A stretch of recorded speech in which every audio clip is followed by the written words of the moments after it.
saying you drove from Manhattan to Redondo Beach and there were none of those? There were none of those, which was amazing because since then I learned that our interpretation of a modern tribute to Cannonball is not the only one. So there are these guys that organize like a version of Cannonball mixed with the 24 Hours of Lemons, like cheap endurance car racing. They do an event called the 2904 and the C2C Express. And so in each case, you have to spend less than $3,000 driving across the country, which was like the coolest thing I'd ever heard of. And so after they saw my record, they invited me to come along.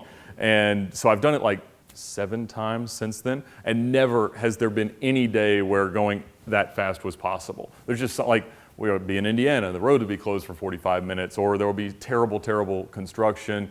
We had 3 times in Oklahoma for like a mile or 2 where it funneled down to 1 lane and you could only go as fast as the tractor trailer in front of you. But apart from that, it was totally smooth sailing. Did you have a plan for if y'all got pulled over or stopped or none of that? When you plan to do something stupid in a car, a lot of your stupid car friends are like, that's awesome, I'll do that too, I'll come with you. And then when you're like, we're doing it tomorrow, they go, oh man, I got something to do. And so they all back out. Not to diminish Dan's contribution, but he was not first on the list because we hadn't been talking about it for that long. In fact, about 18 hours before we departed, he got a Facebook message from me and said, hey, what are you doing this weekend? And he doesn't know what he was signing up for. And now if I ask him what he's doing at any point, I get the most skeptical and interrogation ever. So no, I had no idea how it was all going to go because I didn't know who was going to be with me. I had made some plans that, based on the fact that it was kind of the last minute team that came together to do it, I didn't deploy. I had gone to a local butcher and I asked him for some pig hearts.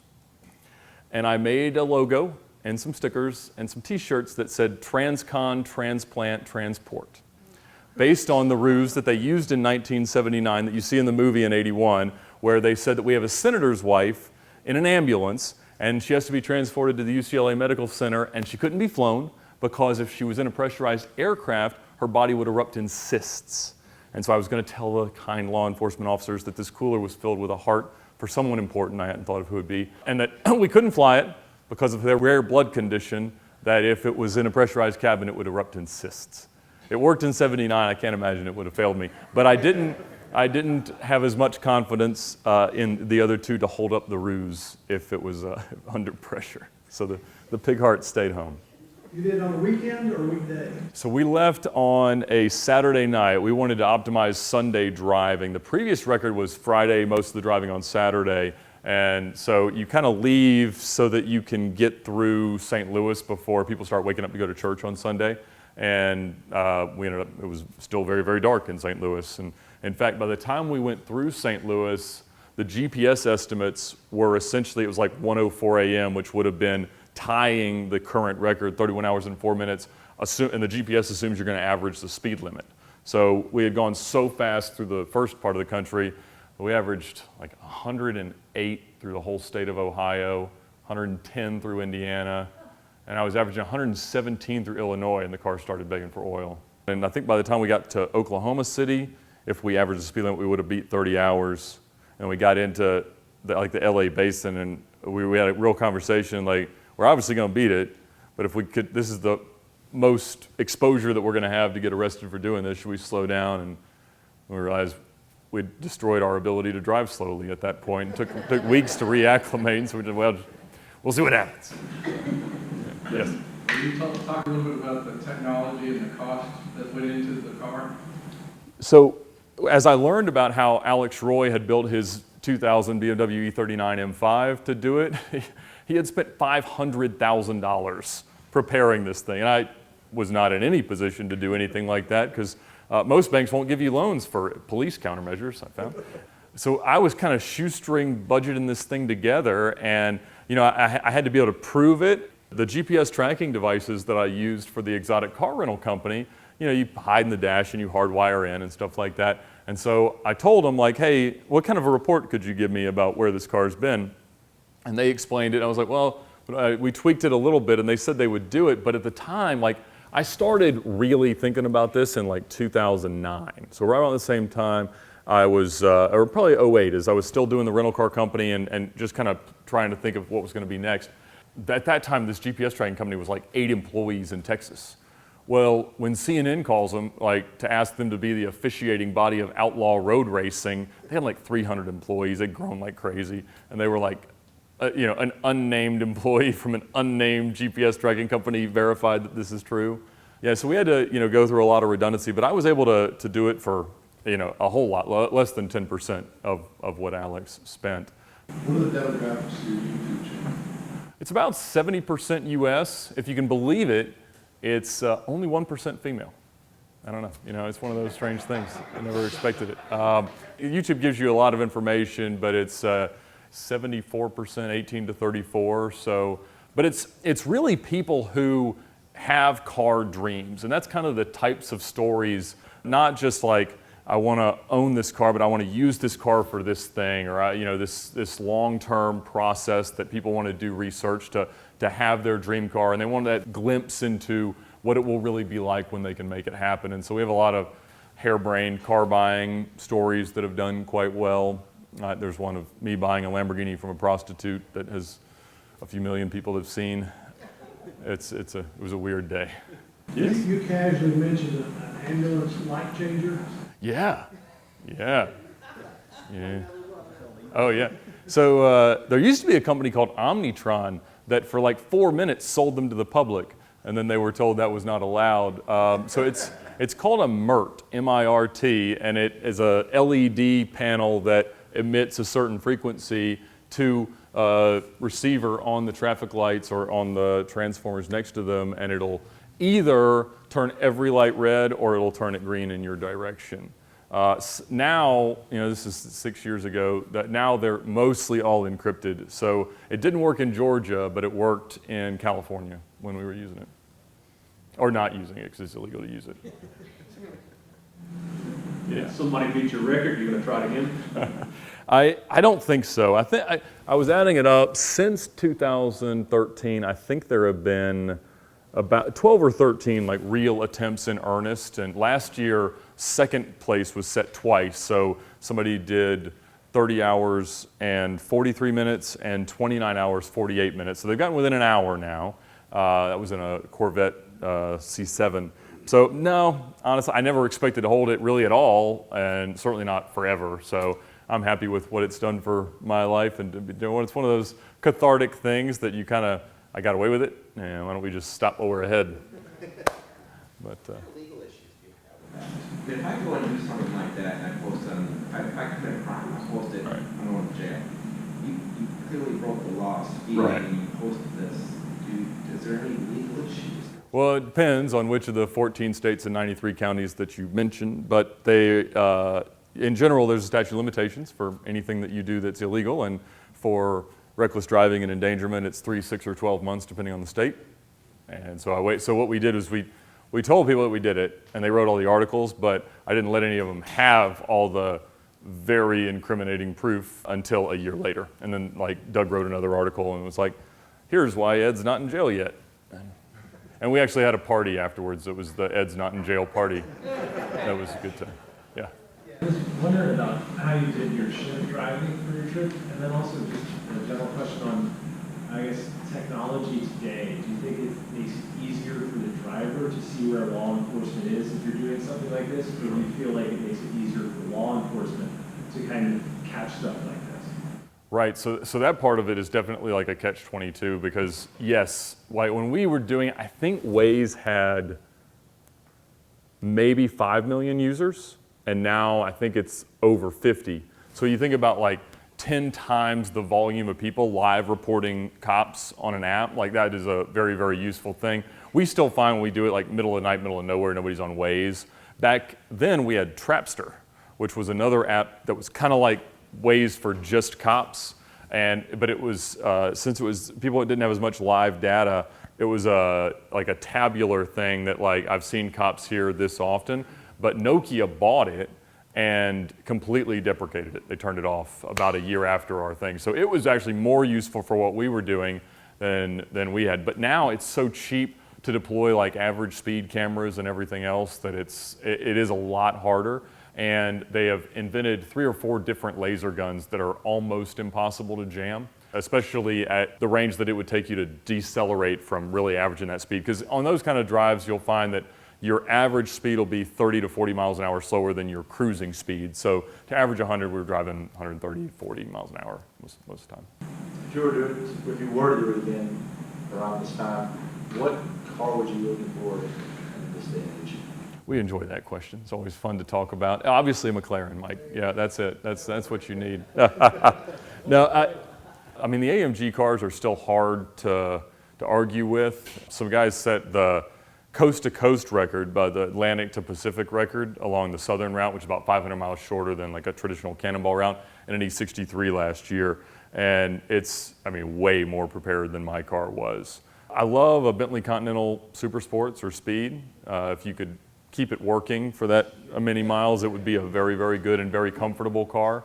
The V8 would get way better gas mileage, but the power would help. The 2+2 Ferraris are always a great option, and there's a ton of room in the back of them. The suspension's not up for quite as much fuel, and the fuel economy is abysmal at speed. Like a FF gets like 7 miles per gallon at over 120 miles an hour, allegedly.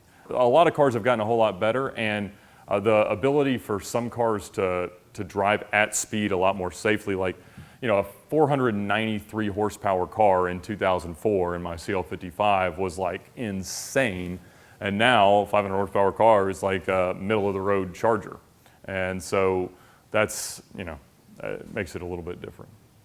Yeah, did you have a question? Yeah, I have 2 questions. Any special driver training for you or your co-driver? Because that's pretty precarious situations you might find yourself in. And the follow-up question to that is, what was your most harrowing experience? I mean, you've got to meet the minivan pulling out at, you know, blocking or something. I mean, what happened? The minivans were not as bad. Most of the people were just, you know, dozed off and staying in their lane at that point. But in terms of driver training, I actually worked at a racing school for a little while after high school, and so had learned some high-performance driving techniques there. We'd done a lot of manufacturer track days and track preparation and stuff like that. I had done those with Dave, who became my co-driver, and so I knew that he was a competent driver, and that was generally the background that Brock was looking for when vetting out people for the actual Cannonball, was just a, you know, competent track driving capability. That being said, and this is what you never expect somebody to believe this, but it was like the safest feeling driving you've ever done, because there's no distractions. And you have like 3 people wholly invested in a safe outcome. And so there's no, well, we didn't play the radio, we didn't talk about anything. I didn't learn another thing about Dan the whole trip, because all we did was talk about what we're doing in this moment, what the next navigational instruction is. And so it's not analogous to like the drive we had up here today, because it's really not the same thing. The protocols in the car are kind of what prepare you for it. The only times we really got scared is we were in Ohio and Dave was driving, and there was nothing on the radar detectors or on Waze, but I saw a cop up in the median. And so I go, brakes, brakes, brakes, and he goes, oh yeah, I see that guy brake. And I was like, no, there's a cop. And so he just slams on the brakes at about 130 miles an hour, and at that point we are passing this cop. And so I'm like, oh, well, this is going to be a bad outcome right here. But I look in the car, and he's sitting there just typing away at his computer. And so he didn't see us, fortunately. So that was as close a call as we came to being diverted in such a way. But the closest call, like accident-wise, and there was really only one, and it didn't occur to me, and this was kind of going to be a shakedown run when we did it, was just to see what it was really going to be like and what else we needed to do to prepare ourselves and prepare the car. But it should have occurred to me that when you drive due west for more than 24 hours, you have to spend about an hour staring directly at the sun. The darn Cannonball logo is a road to the sun, and I did not plan for that at all. What race car drivers do when they know a part of a lap is going to be to the sun, they get painter's tape and they put it on the windshield. So they can't really use a visor or anything, so they do that so that at that section of the track they won't be as impacted by the sun. And so we do that now if we do these cheap car runs, which don't go nearly as fast, so it's less of an issue. But so we're driving like straight into the sun, and the problem is, like, you can kind of see where the road is if all the vacationer traffic is off, so it's just trucks.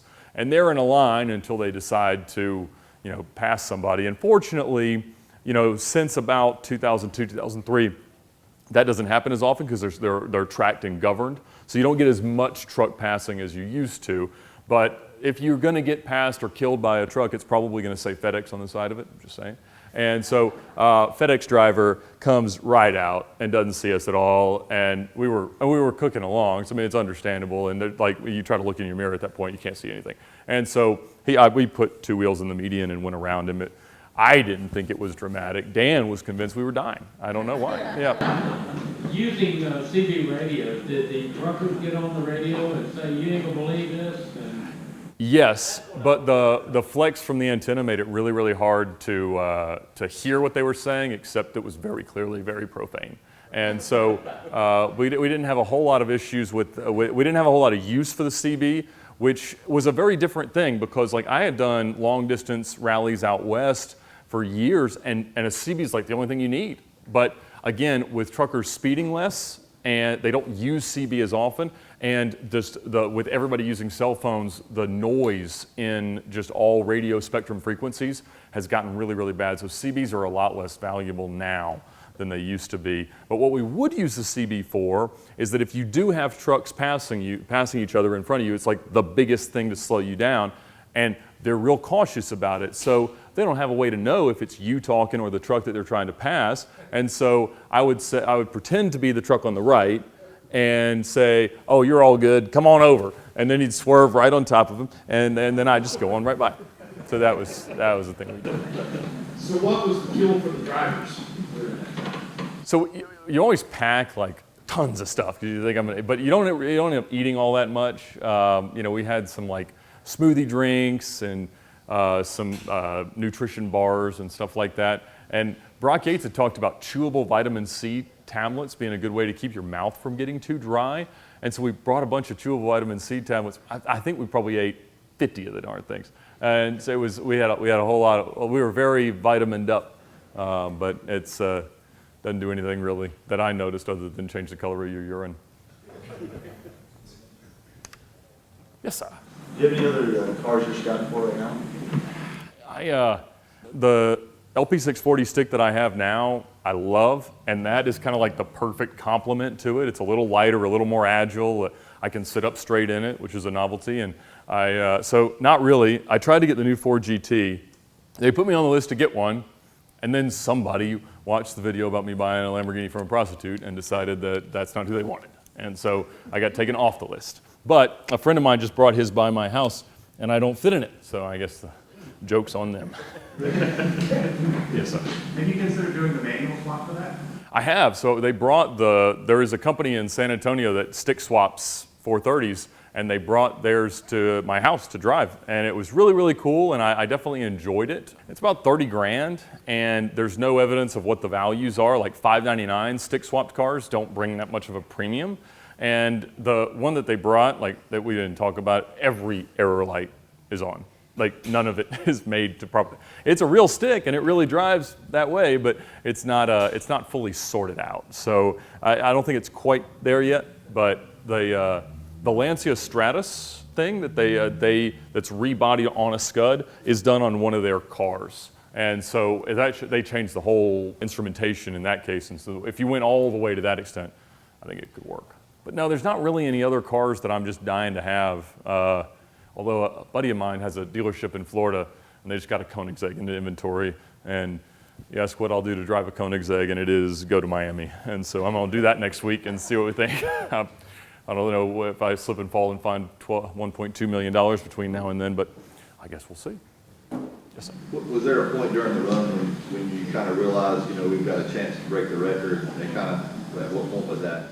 Once we saw the GPS estimates really getting where we thought, because we were sustaining such higher averages than we knew we needed to, we're like, man, a lot of stuff could kind of go wrong and we still might do this thing. And you didn't really have time to think about it, and you kept convincing yourself like, man, I must have miscalculated the time change or something like this. None of this makes any sense. And so fortunately we had like egg timers that counted up so we could say, all right, as we get close, like we know that it says we'll get there in this, and this is where we're at, and it starts to make a lot of sense. But yeah, it was all just totally shocking. Yeah, it sounds like you had a lot of experience leading up to it with high performance driving, but to do that, I would imagine, I mean, your adrenaline and your excitement level probably was out the roof. It was, and it's, really, especially as it really kind of washes over you that it worked, like that it happened. Like it's one of those goals that, it carried me through such a significant part of my life. I mean, it was a goal I set when I was 18 and ended up achieving when I was 28. And so you think about like what that coming of age time is like in someone's life, and just everything that I had struggled with, everything that I had questioned about my own identity through that period just kind of made sense in that moment. And it was one of those things, like in my book I talk about when I was a kid, my dad loved big dogs. We had these huge English Mastiffs. One of them was 230 pounds. And the thing, I'd come home from college and put his hands on my shoulders. And it's like, and one day it would always chase cats and stuff like that. But one day I was outside and I heard this like terrified cat. And I walk around the corner and I see his name is Caesar, and his eyes are this big and his mouth's shut. And I'm like, he caught that cat. And I pull open his jaws and this little kitten just jumps out of his mouth, totally unharmed. But he'd been chasing this thing like his whole life. And one day he actually caught it and he didn't have a clue what to do. And when we pulled into the Portofino, I felt like that, like this thing that I've been chasing for such a significant part of my personal life and had been such a part of my personal goals and journey. Like, I didn't know what I was supposed to literally do the next moment. Like, I guess I gotta, check into the hotel or whatever. We probably should sleep, but we couldn't, so we went to Denny's. And, it's like, yeah, so it was one of those, like, such a significant and cathartic moment in my life that I didn't know how to process it. I'm not sure I still do. I mean, just tell stories about it, I guess. Well, it seems to have been wiki things going pretty good for you. Like, what would be your next aspirational goal, I guess, would be to start something new or fold back into something regular? Or it's hard to stop like the entrepreneurial thoughts, and the car business is so cool because it's like the car is the vessel for all these different business interests. I mean, you think like, right here we've got a YouTube channel and a club and a shop and a storage facility and dealers represented and everything else. Like, there are so many things that surround and support the automotive hobby that there's just a limitless opportunity, and it's such a small world that you just end up connecting people. But I don't know, right now, like I said, I got a son that's about to turn 5, just trying to figure out how on earth you're supposed to make a kid not make all the decisions that I made seems like a proper thing to spend time on. So that's the goal. Yes, ma'am. And did you drive the car back? So, Because you said it had 115,000 and then it had 180. right, yeah, it would have had 121 if we drove it back. But no, we decided that our punishment for not setting the record would be having to endure each other's company for the time it would take us to drive home. And so the reward was to ship it home and fly. So we did that. And somehow, I don't know how this happened. Like, we booked a plane ticket for the next morning, and we got a whole exit row to ourselves. And Dave spent the entire time thinking about how he was going to go out the next week and break it. And I'm like, I'm just sitting there like finally able to rest. And I'm like, yeah, Dave, good luck with that. He hasn't, but he is obsessed with the idea of touching all 48 states in the shortest amount of time. That's an insurance agent has it, of all things. But they did it in a rented minivan, so it's low-hanging fruit. Yeah, it was just, I don't know how that even happened. But I can't imagine what everyone else thought around us, hearing us talk about this. Because at first we're like, guys, we can't really talk about this. And then I'm like, just let them do whatever they want. Because the guy Alex Roy and Dave Maher had tried it 3 times before they set the 3104. And they had broken down in Oklahoma because it had a fuel filter clogged. And as he was getting on the plane from Oklahoma, he was talking to somebody about what they did, and the person behind him was the sheriff's wife. But he had said that they had the car at the BMW dealership there in Oklahoma City.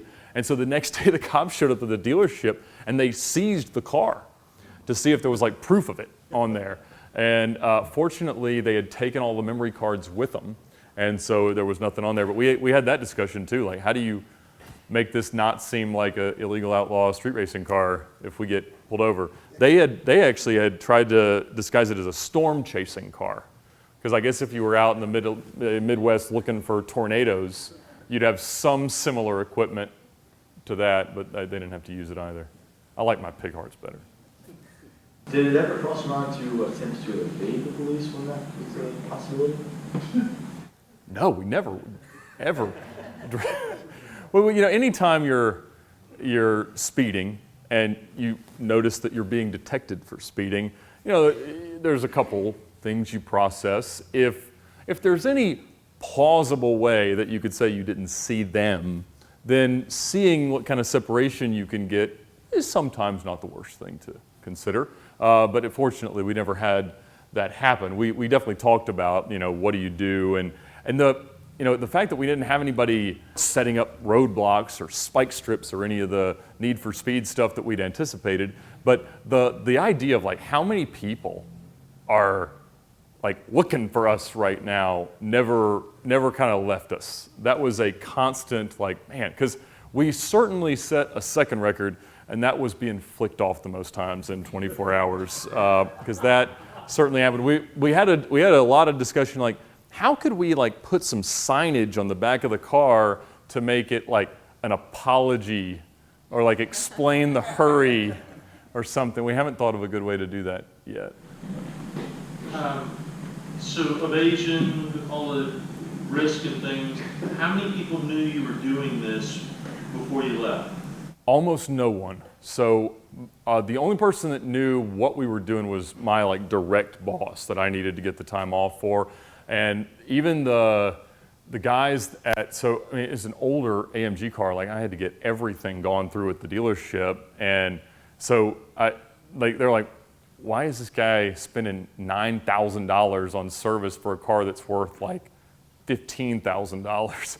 And I can't believe they didn't even make me prepay it. They did it all, but they saw that because the fuel tanks and stuff were already in it. And the guy who was kind of the shop foreman there kind of figured out like something's up. And when he saw the article, he was flipping out. He was like, this is the coolest thing ever. He was so proud to have done it, but like you can't tell that many people. So, I mean, there were, I think, 29 people involved in some capacity because we had 5 people that would drive like 150 miles ahead of us, and we kind of close on them. They give us like live updates of what's ahead. We had people watching the GPS feeds, watching for weather, all the other things that we could think of, and people at home praying. How did you pick the departure time and date? I mean, with a month, a day? Right. So you don't want to do it when it's too hot, or else the air conditioning will seep too much power out. You don't want to do it when you have more construction in the spring. Historically, Cannonball was usually held on Columbus Day. And so, but that's around my birthday, and nothing was ready, and so we went the week after that. And we departed at 9:55 p.m., 10 p.m., because we thought that with the averages we would get through St. Louis in time and we'd still arrive in LA before rush hour. So I think we were trying to get there before 3 or 4 in the morning, and then we ended up getting there at 11:46 p.m. So generally, if you see a Cannonball time claim, there will be 3 days. It'll be a 3-day window. You leave in the middle of the night, you finish in the early morning. So I think ours is the only one that has 2 days. Yeah. And House Lloyd used an aircraft? He did, yeah. And He has rich friends did you too. do anything like that, or was it people driving out the 100, 150 miles? What type of in front of the car assistance did you have? So none of my friends have airplanes or the volunteer to go out and do that, so I did not have that luxury. But I noticed that they had a really hard time with air-to-ground communication. Like that was a constant struggle for them. They changed antennas one time. And so I knew it was even going to be hard to make that useful. The Scouts were much more useful. This was a big part of Alex's identity, and he's a automotive journalist and things like that. And so like it really broke his heart when we breed his record. And he wasn't in like a great frame of mind. And so the next year he invented this very elaborate hoax that he had re-broken it. And the main thing that he did was use that Scout idea, and he said he hired 50 off-duty police officers and spaced them out about every 50 miles to listen to other cops that were still working and tell him what to do. And I was like, well, I mean, if you did that, but then he came out, he tried to make it like it was April Fool's joke that was released a day and a half early and then retracted 2 days afterwards. So April Fool's, Ed. But yeah, it's since then, the Tesla record has been broken 10 times, the electric car record, including twice in the last week, which is kind of wild. So it's down to 4516. So I was wondering if you could give us any advice on how to get the best deal for the exotic car that you're interested in, since you've been buying and selling them on both sides. So if you follow Magic Mike ATL on Instagram, and just whatever he does, the opposite, the absolute opposite. Hey, there's a lot of I told you so's on that Instagram page, but no, you know, honestly, my approach to buying cars is to try to look like you won the lottery 10 years ago. And if you own cars that are about 10 years old, they don't depreciate anymore. And at this point, 10-year-old cars are reliable enough that you can drive them, you know, 500 miles in a day and not really worry about it. I mean, I literally bought that car, had the oil changed, and left on a 6,000-mile rally the next day. And it did great, didn't have any issues. And so the initial depreciation is pretty fixed. It's going to be about 1% a month, depending on the brand. And so that's really, really hard to avoid. They're a lot more reliable now, but the number of cars that they're building has just gotten so insane. And so for me, you know, noticing rarity, especially if others haven't yet, has always been terrific. There's a lot of cars that people just haven't really figured the market out on that like inevitably are going to go up and be extremely valuable, like Spikers and Lotus Exiges and things like that, that kind of can't be replicated again, usually due to safety regulations and things like that. So some of those cars I love, but just generally buy one that's already depreciated and buy the rarest car you can with a manual gearbox, and it's really, really hard to go wrong. Well, thank you all. I'll hang out if you have any other questions.